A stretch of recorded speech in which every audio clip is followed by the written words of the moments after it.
जय हिंद एवरीवन। स्वागत है एक बार फिर से आपके अपने यूट्यूब चैनल प्राइड फौजी में। तो उम्मीद करता हूँ आप सब अच्छे और स्वस्थ होंगे। तो आज की इस वीडियो में हम बात करने वाले हैं एओसी की जो आपकी भर्ती निकाली गई थी उसकी ज्वाइनिंग के बारे में, और ज्वाइनिंग के समय आपको कौन कौन से डॉक्यूमेंट लेके जाने हैं और कौन कौन सा आपको सामान लेके जाना है, ठीक है, लगेज लेके जाना है। तो आज का वीडियो बस यही रहने वाला है, आप अंत तक पूरा वीडियो देखना ताकि आपको सब समझ में आ जाए कि आपको ज्वाइनिंग के टाइम क्या क्या लेके जाना है और किन किन बंदों की ज्वाइनिंग कब तक हो जाएगी, ये भी मैं इस वीडियो में बात करने वाला हूँ। तो वीडियो को लास्ट तक ज़रूर देखना, और चैनल पर नए हो तो चैनल को सब्सक्राइब करके बेल आइकन प्रेस ज़रूर कर लेना अगर आपकी मर्जी हो तो। चलिए बात करते हैं हम एओसी की ज्वाइनिंग के बारे में, ठीक है। ज्वाइनिंग के बारे में बात करने वाले हैं। ज्वाइनिंग के समय आपको कौन सा सामान लेके जाना है, ठीक है। बहुत सारे कमेंट मेरे पास आ रहे थे कि अगर हमारी ज्वाइनिंग आती है तो हमें कौन कौन सी ट्रेनिंग के समय कौन कौन से डॉक्यूमेंट लेके जाना है, ठीक है। तो सबसे पहले बात करता हूँ इसमें ट्रेनिंग की, ठीक है। ट्रेनिंग इसमें होगी या नहीं होगी, ये बहुत बंदों का डाउट है कि इसमें ट्रेनिंग होती है या नहीं होती है। सारे बंदे एक साथ बुलाए जाएंगे या नहीं बुलाए जाएंगे, ठीक है। तो मैं बात करता हूँ इसमें ट्रेनिंग की।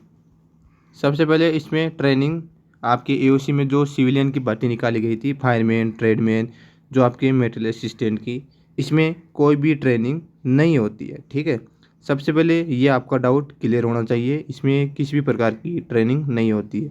फायरमैन की बात करता हूँ तो फायरमैन अगर आप ज्वाइन करते हो तो उसके बाद में 1 साल या 2 साल के बाद में आपको फायरमैन का जो फायर फाइटिंग कोर्स होता है वो आपको करना होता है। उसकी ट्रेनिंग आपको अलग से दी जाएगी, वो आपके ज्वाइन करने के बाद में दी जाएगी। बाकी ट्रेडमैन की बात करता हूँ कि ट्रेडमैन के लिए पहले इसमें कोई ट्रेनिंग होती है नहीं होती है। तो ट्रेडमैन के लिए आपको कोई भी ट्रेनिंग नहीं देनी पड़ेगी, सीधा जाओगे आप ज्वाइनिंग लेटर देके अपने यूनिट में, उसी दिन से आपको अपना काम करना होगा। सेम कंडीशन आपके मेटल असिस्टेंट की है, और आपकी जो टेली ऑपरेटर है वो सारी वैकेंसियों की रहने वाली है। किसी भी प्रकार की इसमें ट्रेनिंग नहीं होती है, आपको मालूम होना चाहिए। अब बात करता हूँ आपके, जैसे ही आपके पास ज्वाइनिंग लेटर आ जाएगा तो आपको कौन कौन से डॉक्यूमेंट लेके जाने हैं ज्वाइनिंग के टाइम और कौन कौन सा सामान लेके जाना है। यह तो सबको पता है कि आपको जो आपके फायरमैन हैं उनको सबसे पहले तो अपनी 2 वर्दी लेके जानी है। वर्दी कौन सी लेके जानी है, वो आपकी खाक की वर्दी होती है जो पुलिस वाली, वो आप सिलवा के रेडी रखना। वो 2 वर्दी आपको लेके जानी है। इसके साथ ही इसमें जो आप कपड़े होते हैं आपके डेली यूज के, वो लेके जाना है, ठीक है। कपड़ों के साथ कपड़ों के साथ गर्म कपड़े भी आपको लेके जाना है, ठीक है। गर्म कपड़े हो गए। इसके बाद जो आपका डेली यूज का सामान है, जैसे शेविंग किट हो गया, ठीक है, वो आपको लेके जाना है, ठीक है। इसके बाद में कंबल वगैरह जो आपको ओढ़ने का होता है, सर्दियों का बचाव का सामान लेके जाना है, ठीक है। ये तो सारा नॉर्मल आपके डॉक्यूमेंट, आपके जो सामान हो गया। जो भी आप एक स्थान से दूसरे स्थान पर ट्रैवल करते हो तो आपको जो जो आपको आवश्यकता होती है, या फिर आप जो भी रूम किराया लेके रहते हो उस टाइम आपको जो भी सामान की आवश्यकता होती है वो आपको सिंपल सामान लेके जाना है, ठीक है। ऐसा कुछ नहीं लेके जाना है जो आपने कभी नहीं लिया हो, ठीक है। समझ में आ गई मेरी बात? मतलब जो भी आपको सामान आपको डेली यूज के लिए आपको, आप अपने कपड़े हो गए, जो सामान होता है वो आपको लेके जाना है सिंपल, इसमें फंडा यही है। बाकी जो ट्रेडमैन है उनको कोई भी वर्दी नहीं ऑथराइज है, तो वर्दी उनके लिए नहीं है, ठीक है। ये वर्दी का जो आपका है खाकी वर्दी जो 2 होती है आपके, उसकी 2 जोड़ी आपको लेके जानी है। इसके साथ ही खाने पीने के लिए एक थाली, जो मग्गा गिलास होता है वो लेके जाना है, ठीक है। और इसमें बस इतना ही है, आपको सामान मोटा मोटा सामान लेके जाना है, ज़्यादा बैग भरने की कोई आवश्यकता नहीं है। और जो भी फील्ड एरिया में नौकरी करने जा रहा है, मान लो आपका हिमाचल हो गया, जम्मू कश्मीर हो गया, इस एरिया वाले बंदे थोड़ा ध्यान ध्यान देना। वहाँ पर आपको कुछ कुछ यूनिट ऐसी भी है जहाँ पर कोल्ड क्लोथिंग भी आपको प्रोवाइड करवाती है, मतलब कपड़े भी। तो कपड़े भी उधर से मिल जाएंगे जो भी फील्ड एरिया में नौकरी करते हैं, और जो स्पेशल यूनिटें होती है उनके द्वारा आपको क्लोथिंग कार्ड भी दिया जाएगा। तो उनके लिए बढ़िया फ़ायदा है। बाकी जो डाउन में नौकरी करने चाहते हैं, जो डाउन में नौकरी लगी है उनको आप अपने कपड़े, अपना जो सामान है वो खुद से लेके जाना पड़ेगा, ठीक है। ये तो आपको समझ में आ गया। इसके साथ ही मैं बात करता हूँ डॉक्यूमेंट आपको कौन कौन से लेके जाने। चलिए डॉक्यूमेंट की तरफ बढ़ते हैं। तो डॉक्यूमेंट में सबसे पहले आपको अपना पैन कार्ड लेना है, ठीक है। पैन कार्ड के बाद में आपकी बैंक की डायरी लेनी है। बैंक की डायरी के साथ आपको, अब कोई बोलेगा सर बैंक की डायरी क्यों लेनी है, उधर से अकाउंट नहीं खुलवाएंगे क्या हमारा? बिल्कुल भाई, उधर से भी अकाउंट खुलवाएंगे, लेकिन अगर उधर से आप अकाउंट खुलवाओगे तो उधर की आपको ब्रांच का एड्रेस मिलेगा। इससे अच्छा है आप अपनी बैंक अकाउंट जो SBI है उसका बैंक अकाउंट खोलो, उससे आप चेक बुक भी लेना। अब बोलोगे चेक बुक क्यों चाहिए सर? चेक बुक आपको पता है इसी से आपकी सैलरी बढ़ने वाली है। चेक बुक में ही आपका चेक लगेगा, उसी से आपका सैलरी आने वाली है। तो ये आपको पता होना चाहिए। इसके साथ ही आपको अपना आधार कार्ड लेना है, ठीक है। और जो भी आपके पास जो डॉक्यूमेंट है, जैसे 10th-12th के तो वो उनके पास ही है, जो कास्ट सर्टिफिकेट है वो सारे उनके पास है। स्पेशली ये है, 1-2 फ़ोटो ले लेना। और जो आपका ज्वाइनिंग कार्ड, जो ज्वाइनिंग लेटर आने वाला है, ठीक है, ज्वाइनिंग लेटर उसको ओरिजिनल लेना है, और उसकी 1-2 फोटोकॉपी भी आप ले सकते हो अगर आपकी मर्ज़ी हो तो ये स्पेशल डॉक्यूमेंट है। तो ये आपको रेडी रख के लेके जाना है, ठीक है। आपकी फ़ोटो भी आपके पास होनी चाहिए, पासपोर्ट साइज़ फ़ोटो। तो ये आपको डॉक्यूमेंट आपको रेडी करवाना है। स्पेशल आपका बैंक की डायरी और पैन कार्ड है, ठीक है। बाकी यही इंपॉर्टेंट डॉक्यूमेंट है, इनके द्वारा ये आपको ज्वाइनिंग दे दी जाएगी। ज्वाइनिंग लेटर के द्वारा बैंक की डायरी आपके, ये तो बात की बात है, ये आपको होना चाहिए। ज्वाइनिंग लेटर के द्वारा, आधार कार्ड के द्वारा आपको ज्वाइनिंग दे दी जाएगी, ठीक है। तो ये आपके इंपॉर्टेंट डॉक्यूमेंट है। इससे पहले मैंने सामान के बारे में बताया। कोई भी कमी बेशी है तो आप अपने एंड से देख लेना। ज़्यादा सामान भी नहीं लेके जाना है, जो भी आपका डेली यूज का सामान है वो लेके जाना है, बस सिंपल की बात यही है। और इसमें किसी भी प्रकार की ट्रेनिंग नहीं होती है, जैसे ट्रेडमैन में, फायरमैन में किसी भी प्रकार की ट्रेनिंग नहीं होती है, तो आपको घबराने की कोई बात नहीं है।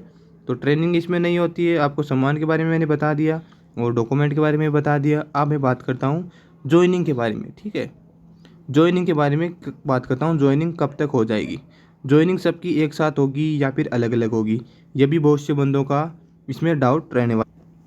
बात करते हैं हम 2000 जो आपकी 16 की भर्ती है, 2019 की भर्ती है, ठीक है, और 2023 की भर्ती है, ठीक है।